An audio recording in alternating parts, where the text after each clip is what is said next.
There's this legend in queer culture. I call it the small town boy story. This teenager, they get up early one morning, pack their bags, get on a coach to the city, leave their small-minded little town behind. That story's everywhere.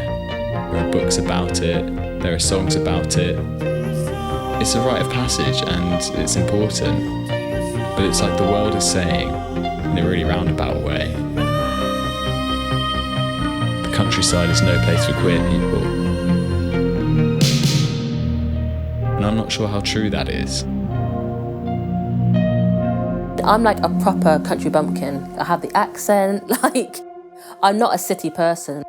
There's a huge perception that queer people don't exist in rural settings or countryside settings, and it's obviously a lie because we do, we exist everywhere. I grew up in Wiltshire, there wasn't many black people there, much less queer people. I just kind of feel like a bit of an alien, to be honest with you. Am I the only black gay person within about a 50-mile radius? People often think, if you're queer, why would you stay in a village? And I get it. The benefits are, obviously, living in a city, there are other people who like you. And as I've been here longer, I've found my community. We're just sold this one narrative about what being a black woman looks like. I just love being out in nature, being out amongst the trees and being near lakes and streams. I run a project called the Our Land Project, and that aims to work and support young black and brown queer youth. I want to create a space where we can just talk about our joy, because there's so much beauty and joy in being black and being queer. To see black queer people living joyfully in a rural setting is really amazing. I think I had like a real small town experience growing up. The few people around you haven't had the benefit of meeting loads of different people. If you don't fit into like a little box, then everyone's going to start chatting about you because, you know, little villagers need to gossip. Usually a witch in the village is either queer or having too much fun. I think the reason why queer people don't seem to make so much sense in rural places is that kind of connection with empowerment through things like glamour. But you can be glamorous and not have any people there. Lockdown was a lot more magic when Harry was here, and we managed to go down every footpath to the point where we couldn't find anywhere else to walk. We were both kind of desperate to dress up and go out, and then we started thinking that it could actually be something. We do this thing where we make up costumes that become characters, and we walk down a road that runs through our village. It tells lots of different stories of characters through the changing seasons. If this was like a village 100 years ago, you think it was like a witch or a fairy or something.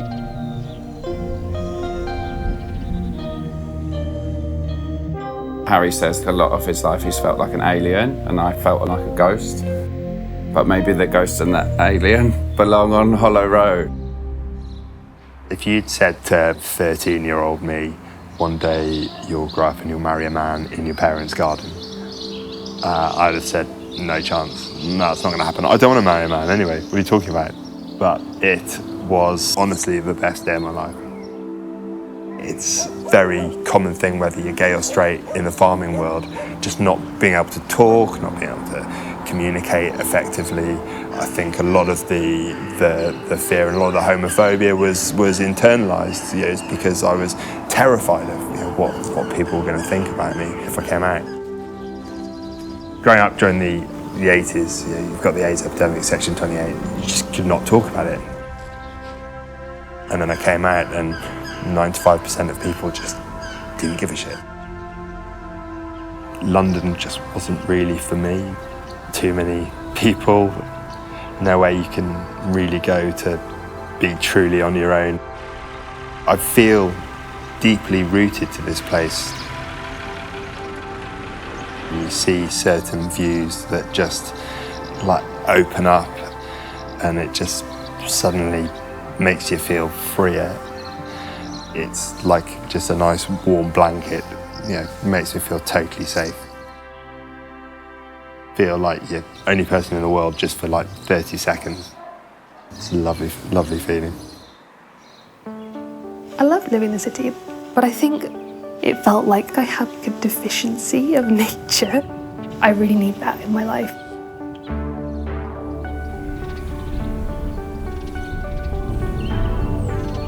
My ADHD really helps draw my attention to certain things. Certain plants are catching my attention.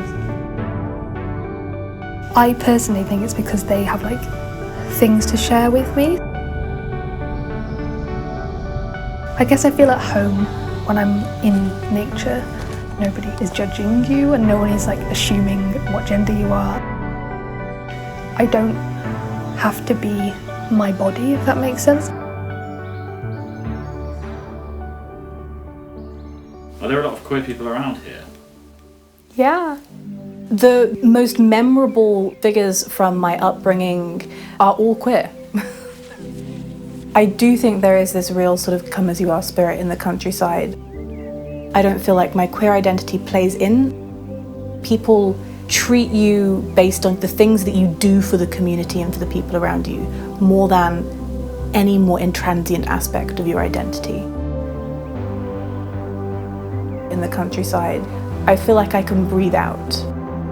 I was given more space to figure out who I was independently rather than in relation to the people around me. It feels like there's a kind of lid on your world when you live in the city. The thing that I missed the most was the stars, which is something that I don't feel like city folks even know that they're missing.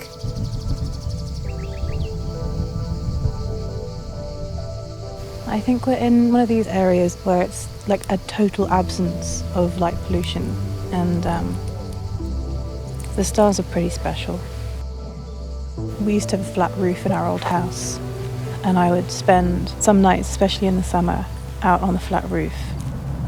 That's kind of the thing that I love most about the countryside, is that you can cultivate these little pockets of intimacy and solitude.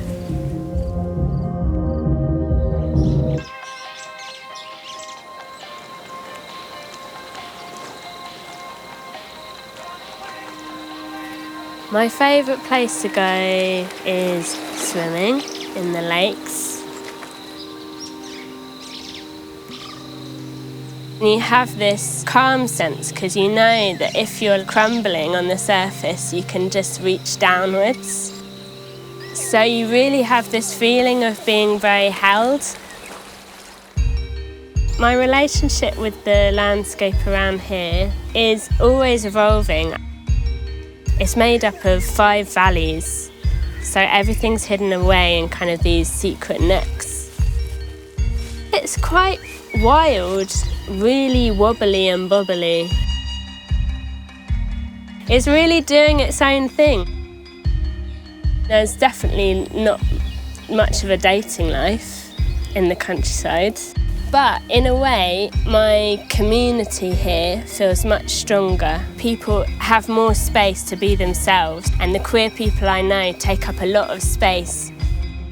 I'm in a band called Mermaid Chunky, and we put on regular solstice events. Every solstice, a group of friends go to these sacred sites. We all dress up in very surreal costumes.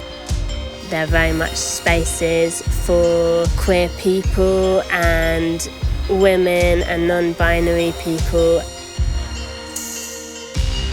We all make them together. It's often very wild and frantic and exciting. It feels like you're on the moon. It feels like it might wake certain things up in the ground. It makes me feel like I'm part of something much bigger, quite rebellious. If I'm in spaces where you don't often see people like me, I'll be even louder and even queerer. Even when I was living away from here, I'd always call this home. I think home is where your community is. And we've always been here. There's still parts of it that I'm still exploring. My home isn't the place in which I reside, it's how I feel within myself. It's a place where you can just be.